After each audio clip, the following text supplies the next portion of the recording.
I am a multi-dimensional being. Let me show you how I became one.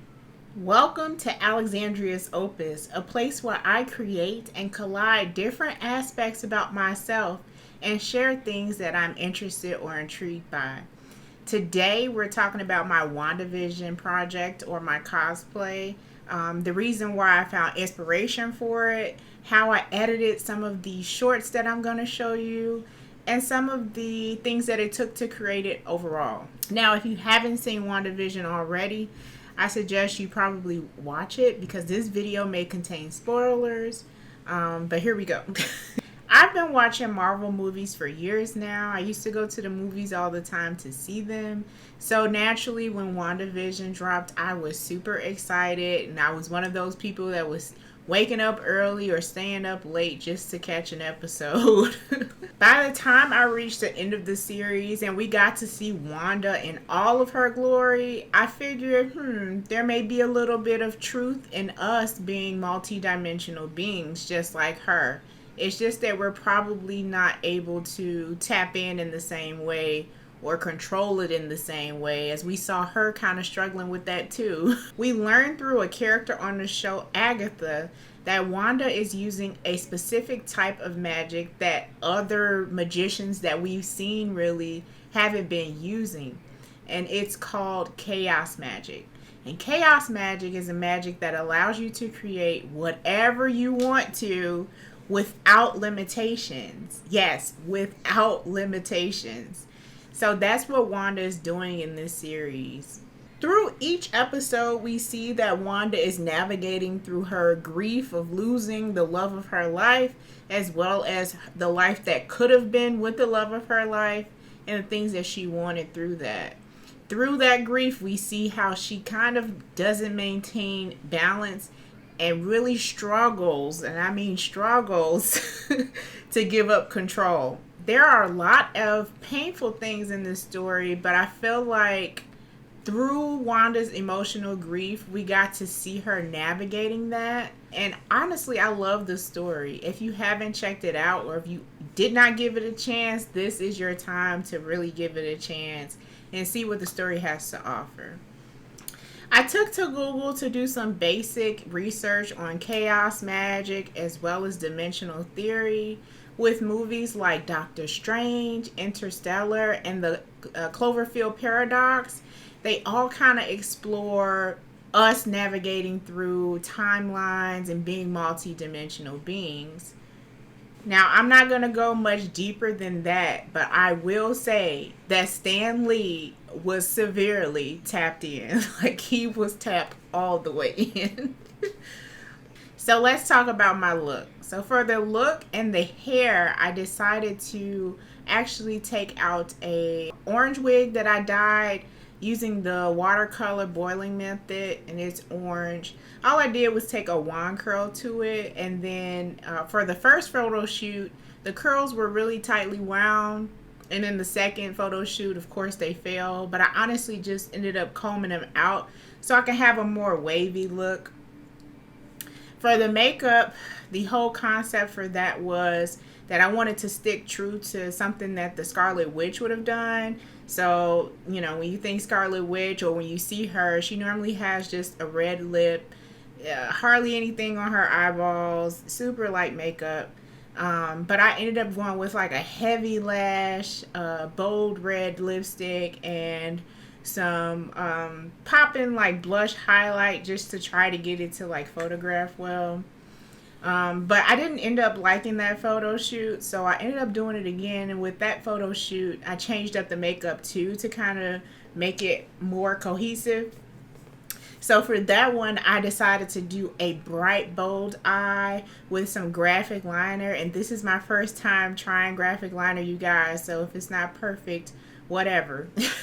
So I did the graphic liner, and then I did a red ombre look, and you can see that progression in this video. The costume, I got it from Amazon. I didn't want to spend time trying to customized a bodysuit for this because I felt like, you know, I wanted to get it done in time for spooky season. So if you go to Amazon, hopefully you're in luck if you're looking for a Scarlet Witch costume that you can find one. The costume was okay. I think I just didn't like the backside of it.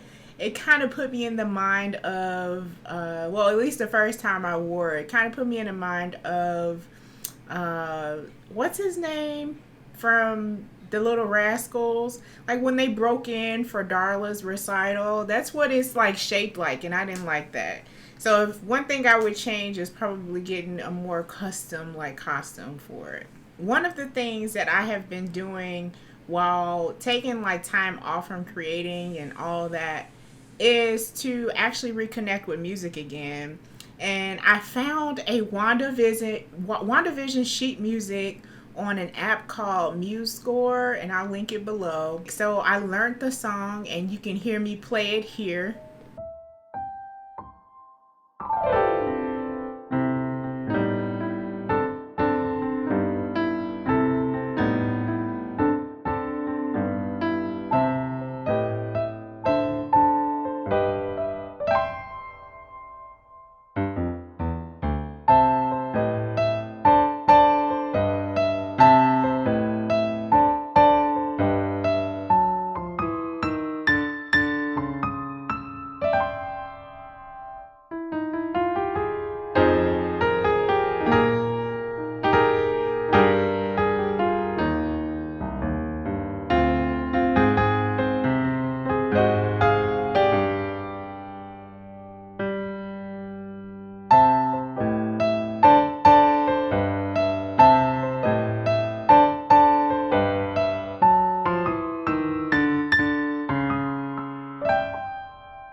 Now for editing.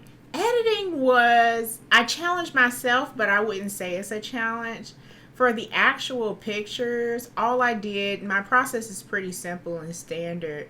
All I did, I took all the images that I took on my camera, uploaded them, and I filtered the ones that I wanted to keep because you know, of course, all your pictures are not going to turn out correctly or how you envisioned them. I won't say correctly. So after I did that, I uploaded the ones that I wanted to actually post and put them into Photoshop. And what I did was just use the pen tool and the selection tool to select me as a subject. And I took everything else out and just applied a gradient behind me so it kind of mimics a backdrop.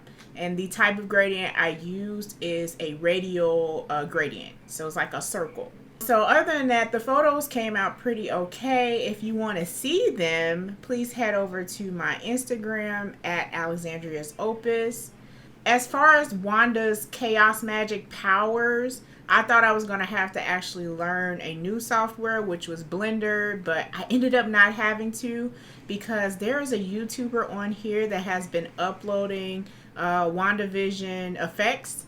And I had to do some tweaking to it to match my videos, of course, but they turned out like miles better than anything I probably could have created. So the YouTuber again is called the VFX Production, and I have a tutorial on track motion and how I did that in my videos. So if you want to see that, here it is. Import your media or the clip that you want to use. Select animation and then track motion.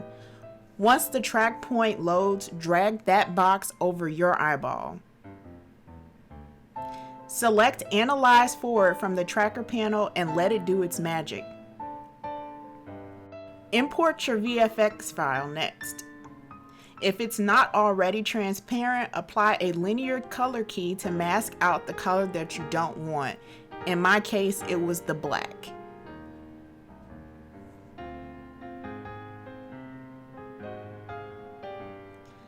Edit the target in your tracker panel to the VFX file. After you do so, select Apply and OK.